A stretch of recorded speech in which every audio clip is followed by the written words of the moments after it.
Assalamualaikum warahmatullahi wabarakatuh. Kali ini edisi vlog Usbob menjawab.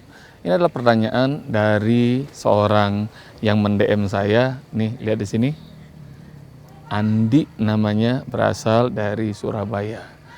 Dia adalah anak broken home dan kemudian dia menanyakan bagaimana kalau saya korban broken home, lalu saya tidak mau bakti sama kedua orang tua saya karena saya kecewa. Sebelum bicara tentang anak yang berbakti kepada orang tua, saya ingin sampaikan kepada para orang tua, kalau masih bisa dipertahankan, maka pertahankanlah biduk rumah tangga.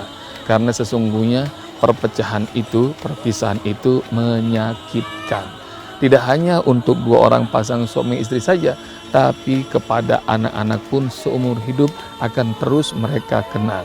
Dan ini akan mengganggu kejiwaan, psikologis, mental, spiritual anak dari korban broken home. Maka kepada siapapun yang niat untuk menikah, untuk menjalin biduk rumah tangga, pertahankanlah rumah tangga itu sebisa mungkin. Karena sesungguhnya ini adalah ibadah yang tidak hanya menyangkut kita dan pasangan, tapi juga menyangkut anak, keturunan, dan dua keluarga besar. Maka pesan Rasulullah SAW dalam pernikahan adalah ittaqullaha fin nisa, takutlah kalian pada Allah dalam urusan istri kalian. Jadi maknanya kita senantiasa takut pada Allah Subhanahu wa taala, dan itu yang pertama, pesan buat para orang tua. Sekarang saya akan bicara kepada anak, bahwa siapapun anaknya, apakah anak dalam rumah tangga yang masih utuh maupun anak yang rumah tangganya sudah bercerai-berai, istilahnya adalah broken home, bahwa orang tua adalah orang tua. Apakah mereka menunaikan kewajiban mereka mendidik Anda atau tidak? Apakah mereka adalah orang tua yang soleh atau tidak? Namun, saya ingin sampaikan kepada anak-anak korban broken home bahwa hidup kalian jalani dengan sebaik-baiknya. Semua episode ini sudah Allah gariskan bahwa hidup itu yang Allah titipkan pada kalian, maka manfaatkan dengan sebaik-baiknya. Tunjukkan bahwa meski rumah tangga orang tua kalian berantakan, tapi kalian akan menjadi anak yang hebat, anak yang bisa diunggulkan, dibanggakan bahkan oleh Allah, Rasul, dan agama ini. Saya sampaikan kepada Anda, kalau meskipun Anda adalah anak broken home, bahwa orang tua adalah orang tua. Jadi praktilah, karena boleh jadi itu adalah pintu keberkahan yang Allah masih sisakan buat kita. Meski sebejat apapun orang tua kita, maka berbaktilah pada orang tua. Lihatlah pesan Allah Subhanahu wa taala dalam surat Luqman, wa in jahadaka ala an tusyrika bi ma laysa laka bihi ilm fala tuti'huma wa sahibhuma fid dunya ma'rufa.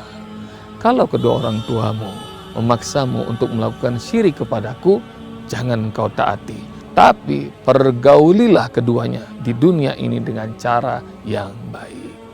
Maka Allah ajarkan kepada kita, meski orang tua itu musyrik, mengajarkan kepada kita untuk melakukan syirik pada Allah Subhanahu wa taala, urusan ibadah ini, urusan akidah ini tidak boleh ikut. Namun urusan dunia yang lainnya, kita harus tetap respek kepada kedua orang tua, meskipun orang tua syirik. Maka dalam urusan ini, kepada Anda yang malas untuk berbakti pada orang tua karena alasan broken home, sesungguhnya baktilah kepada orang tua. Karena sesungguhnya ketika orang tua ridha, insya Allah Allah pun ridha. Kalau orang tua murka, maka Allah pun akan murka. Sudahlah, kalau negatif dibalas dengan negatif, maka hasilnya akan negatif. Namun kalau keburukan dibalas dengan kebaikan, insya Allah kita akan menjadi manusia yang lebih bermartabat lagi. Setiap keburukan dibalas dengan kebaikan, insya Allah kebaikannya akan kembali pada diri kita. Saran saya, baktilah kepada kedua orang tuamu meskipun engkau kecewa. Semoga ini bermanfaat buat saya, buat Anda yang bertanya, dan semua viewer. Sampaikan kepada setiap orang yang pernah benci kepada orang tuanya, sungguh bakti kepada orang tua adalah jalan yang Allah ridhoi. Wallahu alam. Assalamualaikum warahmatullahi wabarakatuh.